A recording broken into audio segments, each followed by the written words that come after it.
Hi please scrolling చేయకుండా దయచేసి నేను చెప్పేది వినండి. నేను ఒక విషయం చెప్తున్నాను.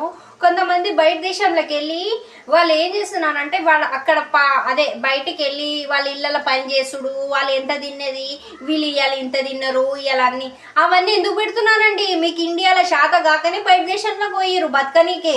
ఏదో మీరు చదువు విషయంలో పోయిరంటే ఏది లేదు, ఒక జాబ్ విషయంలో పోయారంటే అది లేదు, వాళ్ళకి సేవలు చేయడానికి మాత్రమే పోయిర్రు.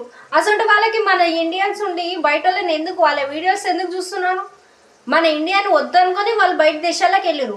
మన ఇండియాలో ఏం తక్కువైందండి? మనకి ఏం లేదని ఇగో ఆడ బయట దేశాలు ఉంటే ఎవడైనా సచ్చినా కానీ ఎవడు బలకరియరు. అదే మన ఇండియాలో ఎవరు ఒక్క ప్రాబ్లం వచ్చినా కానీ చిన్న ప్రాబ్లం వచ్చినా నేనున్నామని 10 మంది వస్తారు మన ఇండియాలో. మన ఇండియా కన్నా ఏది గొప్పది కాదండి నిజంగా. ఆనాడు మన గాంధీ తాత ఏమన్నాడు చెప్పండి?